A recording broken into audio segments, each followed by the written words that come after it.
Hello, everybody. Welcome back to Soul Sister Speaks. My name is Jamai. I'm your host, and I have the special privilege and the special honor of being seated next to a beautiful woman named Marty Ortiz. Marty, do you mind introducing yourself? I'm Marty.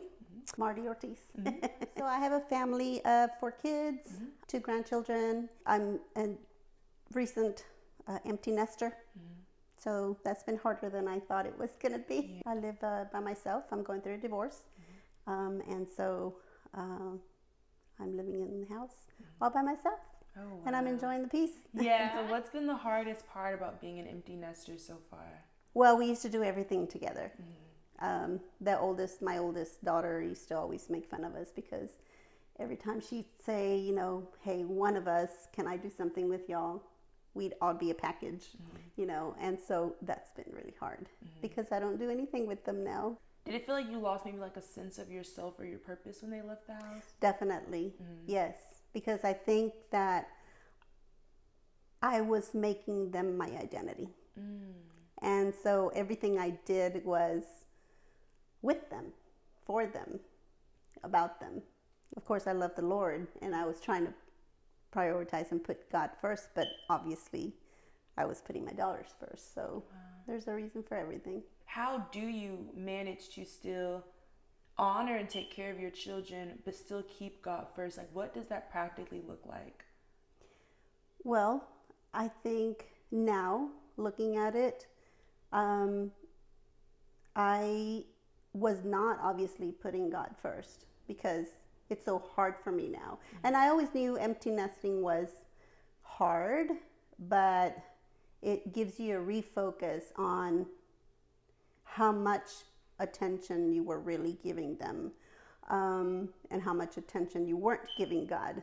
And so trying to align that is very hard now because I'm trying to find my identity in God now, right?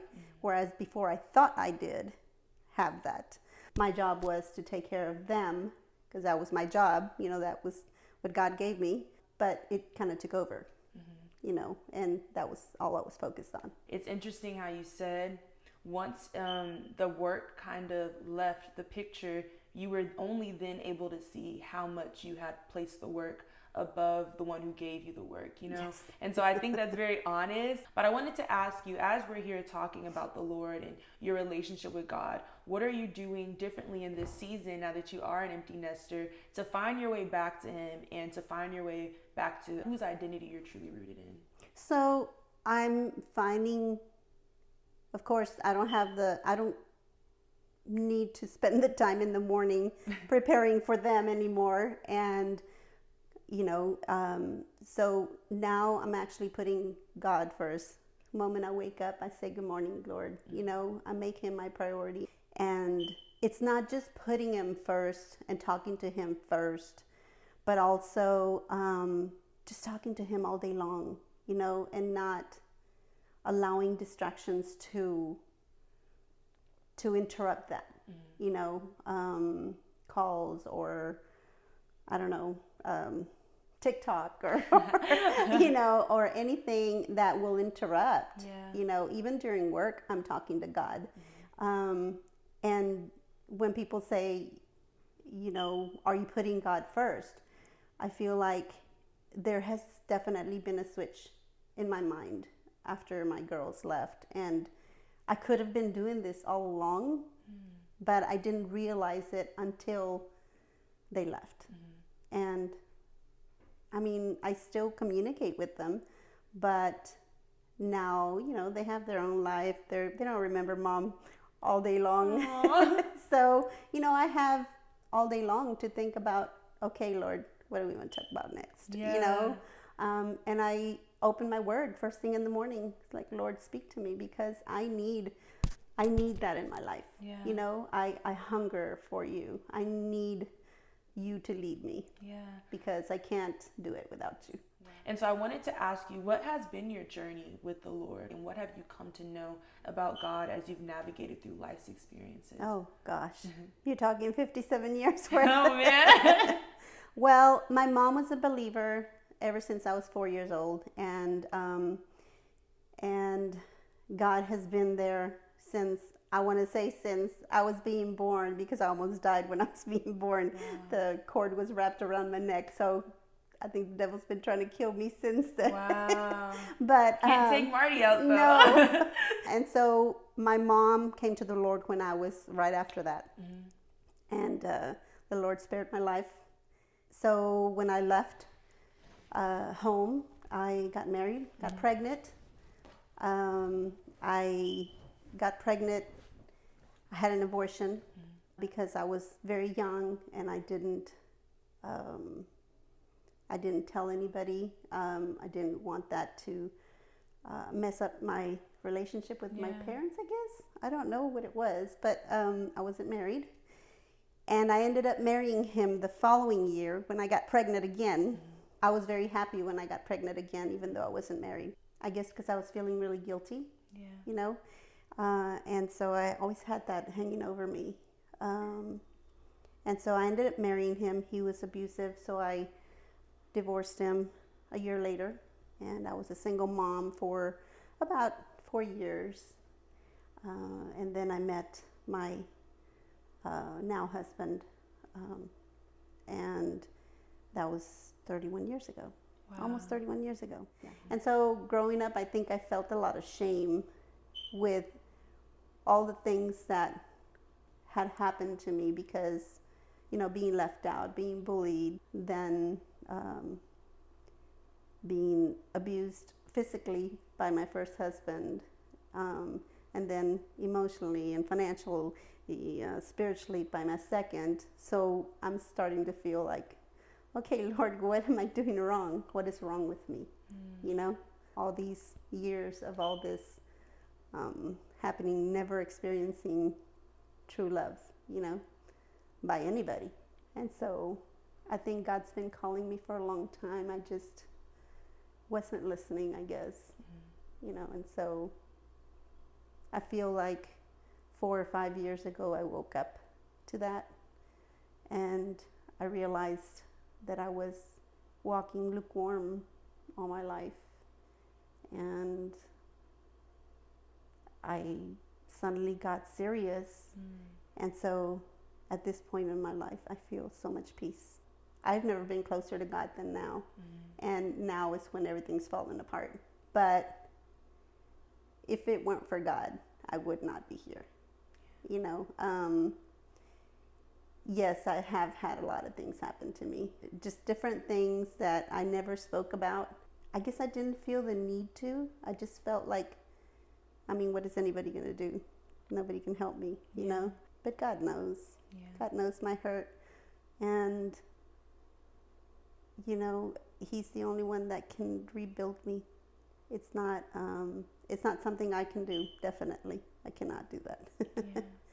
But I think it's a good start.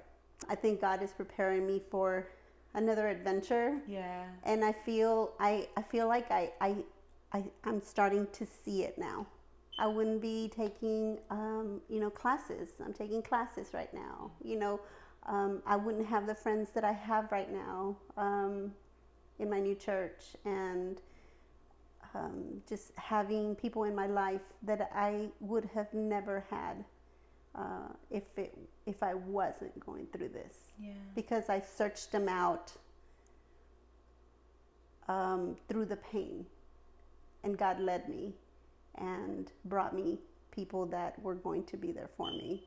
So I had people that loved me, you know, in a godly way. Amen. So there's a name of God, and it's El Roi, and it means the God of seeing. And it's the name that Hagar called the Lord whenever Sarah, Abram's wife, had cast her out of their house after she had born his first son, Ishmael.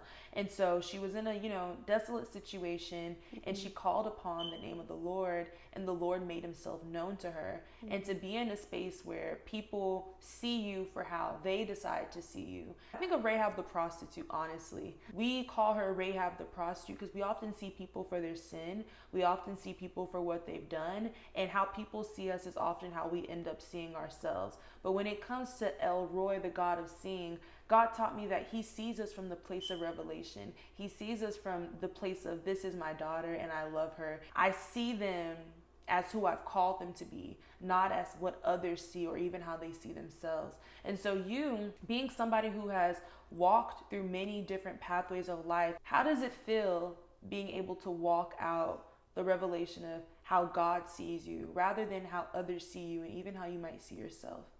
Well, it's still a struggle. It still hurts that somebody would talk about me, not even know me, but I know that the enemy will use anybody, even us, but I think now it's a daily for me. It's like, Lord, I'm not going to ask you to fill my desires.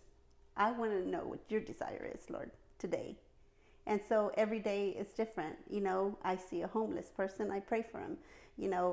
Of course I help him out, but I'm at my boss's house. I manage their house, and I'm in the kids' rooms. I'm praying for the kids. I'm in the kitchen. I'm praying for the wife. I'm in their bedroom. I'm praying for their marriage. I'm praying for them to teach their kids godly principles. Wherever I'm at, I want God to show me, okay, Lord, I'm here for whatever you want me to do, Lord. Yeah. Whatever you want me to do, no matter what other people see, my siblings, my parents, my children, my old community, my pastors, anybody, doesn't matter. None of that matters, how they see me. What matters is what you want me to do for you and how you see me. Because you saw David, and David was just a little shepherd boy, and you saw what you were going to do through him. So I have some stones I can use for giants, but God's the one that has to knock him down. Amen. And I want to be the one he uses. Amen. So my question now is, how does God see you? I'm learning a little bit every day, I think, the way God sees me. I think he's chipping away at how he doesn't see me, how I see that he doesn't see me.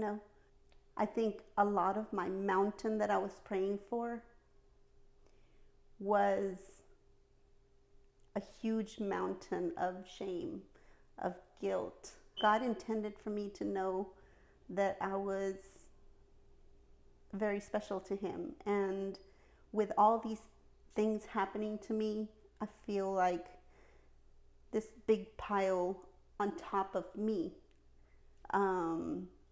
started to just push me down. But I think what God is working on me right now is the mountain of shame, which I try to give him every day. And I think that God's chipping that mountain off of me a little bit more every day, because I feel like God's showing me through all of this that I need to understand that if I go to him every single day, talk to him, make that relationship with him, search his words so that I can get to know him as a father, that all these things that are happening, he's really going to take care of it. Yeah.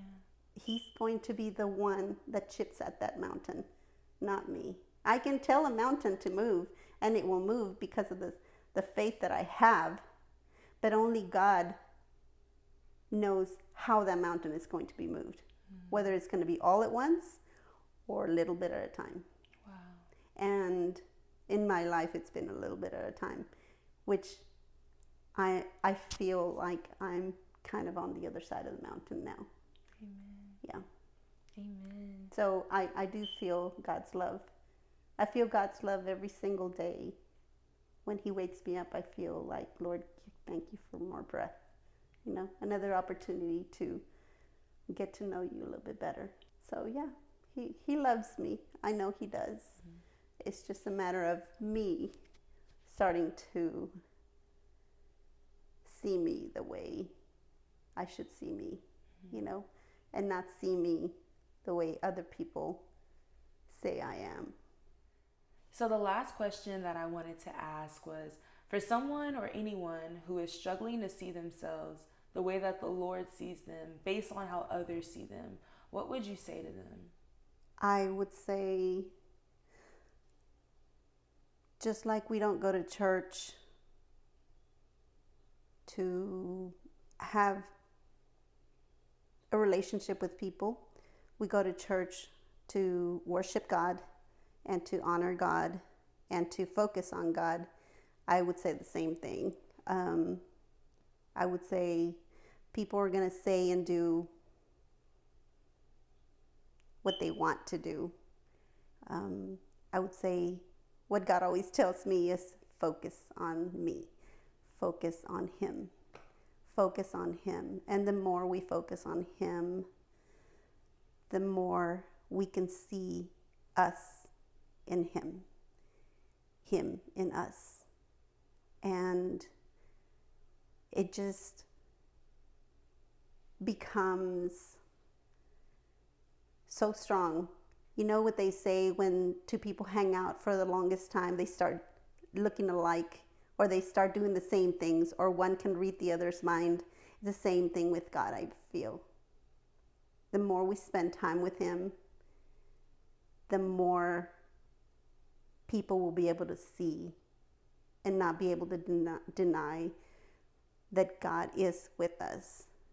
And in the same sense, we'll start having that confidence that God is with us and God does care for us, because we'll start noticing all the big and small things that He does in our lives, everything. And by seeing it, we understand that He's doing things that He doesn't have to do, but He does it because He loves us. And so I thank you so much for everything that you've spoken. I honor you and I love you so much. And I love you all too. Thank you all so much for tuning in. This is episode 11 of Soul Sister Speaks, and I'll see y'all next week. Bye.